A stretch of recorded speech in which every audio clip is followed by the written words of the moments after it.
Chapter 142 Behind the Scenes. There were two other groups of people that belonged to Gunlog. The first of them consisted of sleepers with useful utility abilities and their helpers. These people, known as artisans, played a very important role in the life of the castle. They were responsible for creating and maintaining various items that were either vital to survival or made existing on the Forgotten Shore less unbearable, such as clothes, tools, equipment, utensils, and various gear. Each artisan had a small team of less gifted sleepers helping them craft the necessary items. All in all, there were around 100 of them in total, with most of that number consisting of the assistants. They were led by a young woman called Keto, who was a talented manager and had an ability that allowed her to change attributes of certain plants.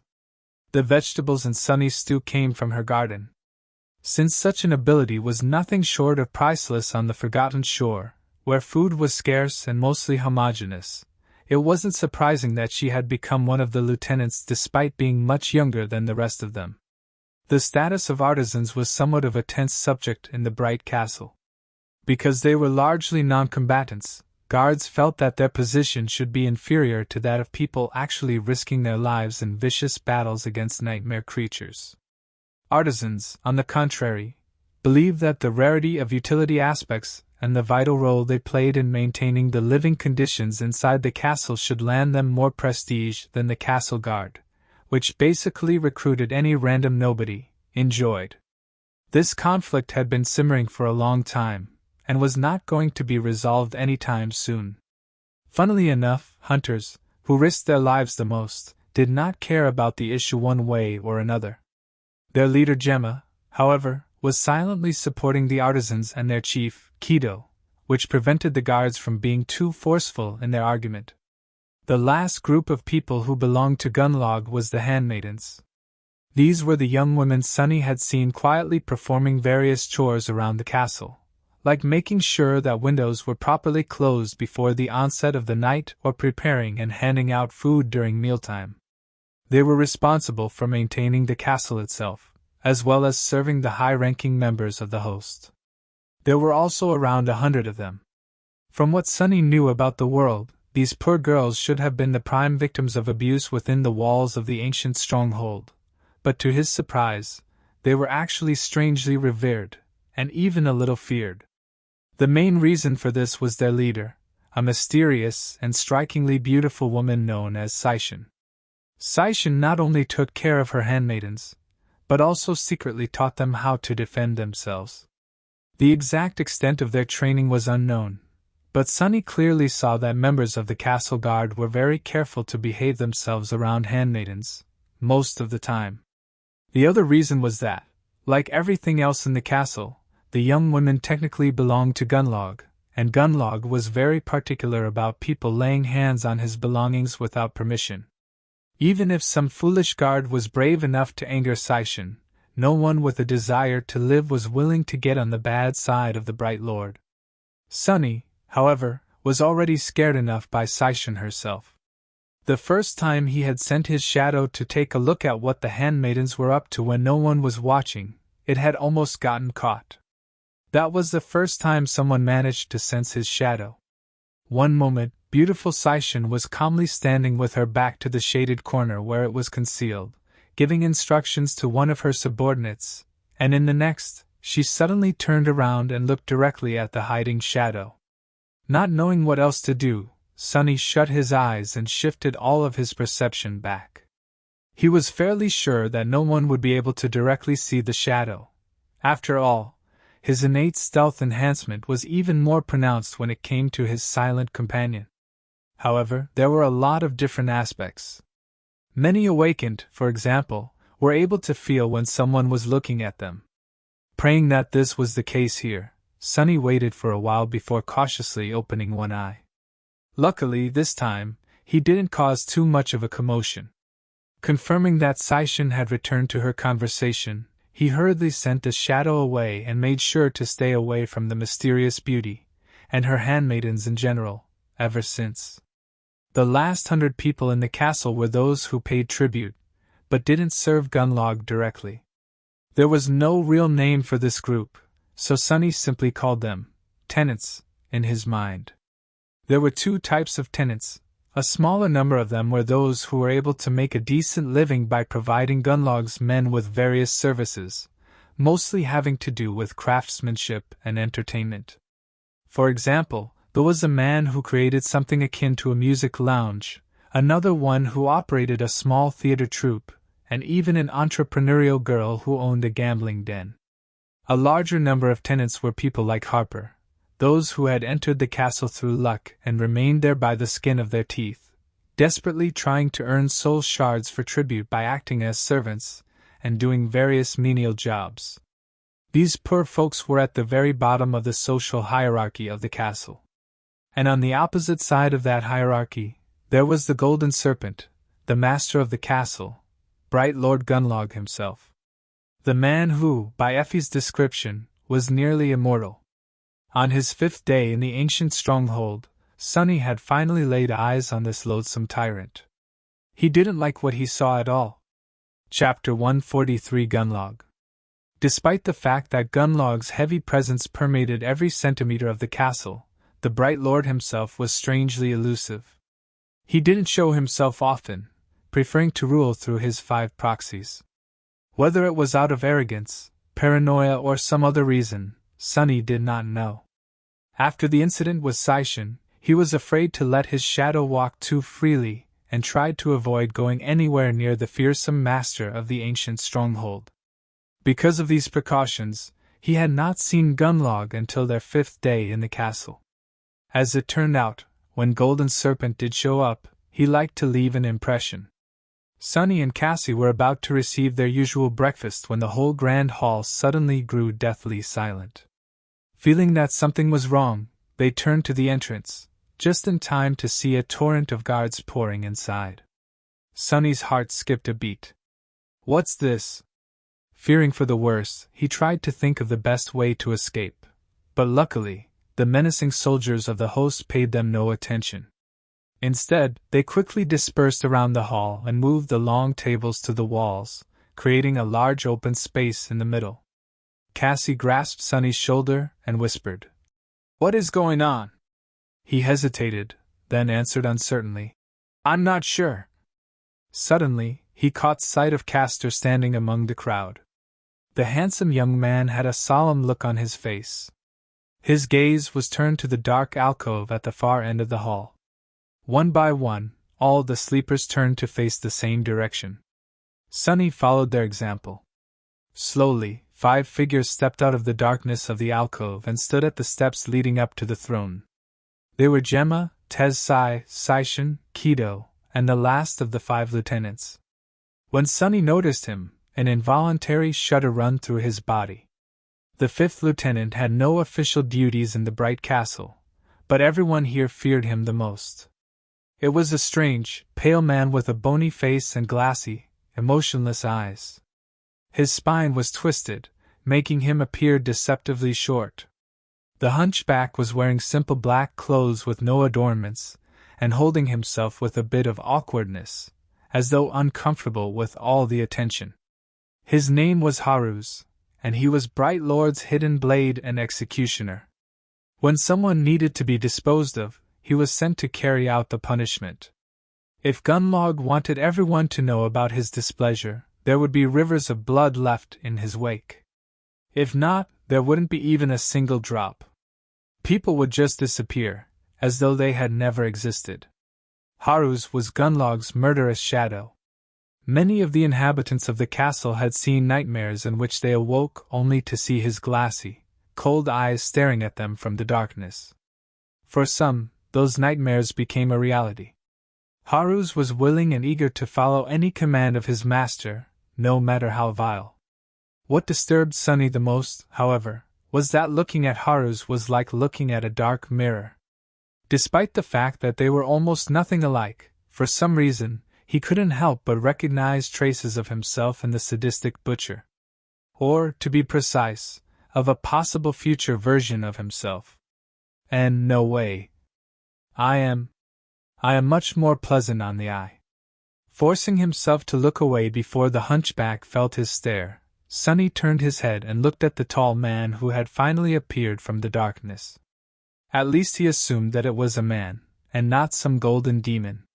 Bright Lord Gunnalug was clad in a strange, gilded armor that covered his tall figure from head to toe, not leaving even his eyes exposed. It seemed simultaneously solid and liquid, almost flowing over his mighty muscles and broad, powerful shoulders. In the place where his face should have been, a smooth and empty expanse of polished gold reflected the frightened faces of hundreds of sleepers back at them. Sunny saw his own reflection staring at him and suddenly realized how small and weak he was in front of this brilliant giant. His legs trembled. The pressure Gunnlod exerted on the space around him was almost palpable. All the people near Sunny were going through a similar kind of experience as him. Their faces were pale, their eyes wide, drops of sweat appearing on their temples. Even the lieutenants seemed slightly uncomfortable, affected by this oppressive aura just like the rest of them. God damn, that's not an aura, that's a mind attack. Protected by the doubtless trait of the puppeteer's shroud, Sunny was more resistant to such attacks than most.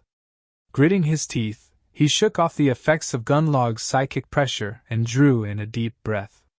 Then, he glanced at Cassie, concerned about her well-being. To his surprise, the blind girl was doing absolutely fine. Unlike the rest of them, she wasn't showing any signs of distress. Sunny stared at her and blinked a couple of times. The reflection, this all started when I saw my reflection in the visor of that bastard's weird armor. But Cassie is blind, so... It seemed as though Gunnlod wasn't actually attacking them. It was just an enchantment of that strange golden armor of his. Whoever looked at its mirror-like face was immediately assaulted by a crippling feeling of awe, dread, and the crushing desire to submit. What kind of a memory can practically paralyze several hundred people just from its passive effect? Sunny thought, astonished. How was this possible? Meanwhile, Gunnlod approached the empty white throne and gracefully sat down. The light falling from the numerous holes in the back wall of the alcove reflected from his armor, making it appear as though he was enveloped by a bright radiance. The golden mirror that served him as a face turned to gaze at the rows of sleepers trembling at his feet. A few moments later, a deep and insidious voice resounded from all around them, as though the castle itself was whispering into their ears. "Ah, what a nice day it is today! A perfect day for justice, don't you think, my precious wards? I've heard that there's a criminal hiding among us today. Well, am I not fair? Am I not just? Let me show you how just I am." Chapter 144 Right of Challenge. Sunny felt cold sweat running down his back. Shaken by Gunnlod's serpentine voice, he was tempted to fall to his knees and beg for forgiveness. However, he also understood that every person in the Grand Hall currently felt the same urge. Everyone here had done something that might be considered a crime by the tyrant. He almost expected to hear people begin confessing their sins, but at that moment, a strange commotion at the doors attracted his attention. Moving with menacing determination, 2 guards dragged a man to the center of the hall and threw him on the floor. The man was dressed in rags and painfully lean, which betrayed his nature as a dweller of the outer settlement. However, there were ropes of powerful muscles rolling under his thin skin, and an angry, fearless look in his eyes that made the man appear proud and defiant. Throwing a contemptuous stare at the guards, he picked himself up from the floor and stood up, his back straight and his head held high. There was no ounce of fear on his face. Instead, there was dark, furious resentment. Gunnlod looked down on the brave man from his throne and slightly tilted his head. The outsider grimaced after seeing his reflection in the golden mask, but still didn't lower his head. That's pure willpower, Sunny thought, impressed by the stranger. Meanwhile, Bright Lord's voice resounded in the Grand Hall once again. "My wards, we have a guest today. This man, called Jubai, is visiting us from the outer settlement. Recently, he had been heard leveraging an accusation against one of my men. As a just and benevolent lord, I have invited Jubai here to plead his case and expose the criminal." We must get to the bottom of this matter. After all, the law is our only guiding star in this dark world. Despite being free from the psychic pressure emanated by Gunlog's armor, Sunny still felt strangely affected by his deep, soft voice. He even got goosebumps. With or without the golden memory, Bright Lord possessed a powerful and ingratiating charisma. It was hard not to listen to him. But the man called Zhubiai just smirked. That's right. I'm here to accuse one of your thugs, Gunlog. Let's see how you'll get out of this one, bastard. With that, he raised one hand and pointed a finger at the group of hunters watching the proceeding from their usual corner of the Grand Hall. That man right there, one of your so-called pathfinders, is guilty of murder. He had killed an innocent kid in the most repugnant of ways. I've been watching you and your minions commit all sorts of vile crimes over these years, but enough is enough. Today, I'll see him answer with his life for what he did. A wave of shocked whispers ran through the crowd. Accusing a pathfinder was not something a sane person would ever do. Due to their venerated status, these men were nearly untouchable. And yet, Zhubiai seemed unrelenting. Gunlog spoke. Is that so? That is a heavy accusation, Zhubiai. Please tell us more. The man from the outer settlement gritted his teeth. That scum and his people lured a naive kid into their party by promising him all kinds of rewards and riches. They told him that he is going to become one of them and come to live in your damn castle. But in reality, they just fed him to the monsters as bait. He spat on the floor. You dare to call yourself hunters, you damn cowards? Don't you have any shame? A heavy silence settled in the grand hall. People were now staring at the group of hunters with dark expressions on their faces. The inhabitants of the castle were used to pretending to be blind to all kinds of wicked deeds, but all those deeds were committed by humans against other humans. What they couldn't forgive was a human being betraying another of their kind to the nightmare creatures. In the dark city, this was tantamount to sacrilege. Gunlog turned his head to face the hunters, who shivered under his gaze. Is this true? The oldest of the group, the Pathfinder, glanced darkly at Zhubiai and scowled. There must be some kind of a misunderstanding, my lord. The boy in question was a highly valued member of my party. We all had high hopes for his future. His death saddened all of us a great deal. His voice was steady and calm. Perhaps even a little too calm. Zhubiai snarled. Lies! I happened to be hunting on that day myself and saw everything with my own 2 eyes. I know what you did, bastard! Gunlog turned to face the crows and sighed. After some time had passed, he solemnly said, What an unfortunate situation. It seems that it is your word against his, Zhubiai. What to do, what to do? I trust my brave men wholeheartedly, of course. Who would be so ungrateful as to distrust these heroes when they are the ones keeping you all alive? Surely, there's no one that vile and wicked among you, my precious wards. Sunny held his breath, feeling singled out by the insidious voice. The chilling threat hidden behind these words was not very subtle. Gunlog was silent for a few moments, battering the crowd with his oppressive psychic aura. Then, he turned away, letting the people breathe, and said, But it would be unbecoming of me to play favorites in such a grave matter. And this matter, oh, it is grave indeed. What a dilemma! How do we uphold justice, my wards? In the ensuing silence, Gemma, the leader of both hunters and pathfinders, suddenly spoke. My lord, if I may speak. Isn't there a law that suits this situation perfectly? It has existed for as long as humans lived in this ancient castle. I'm talking, of course, about the right of challenge. He glanced at Zhubiai and smiled.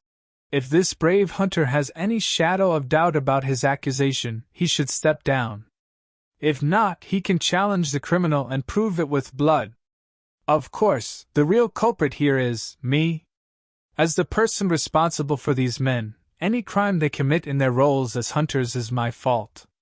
Gemma's charismatic smile was wide and friendly. So how about, Zhubiai? Will you step down? Or do you want to challenge me? The hunter from the outer settlement glared at him for a while, his eyes burning with fury and contempt. Finally, he spat. "Do you think I'm afraid of you, lapdog? Sure, why not? I challenge you!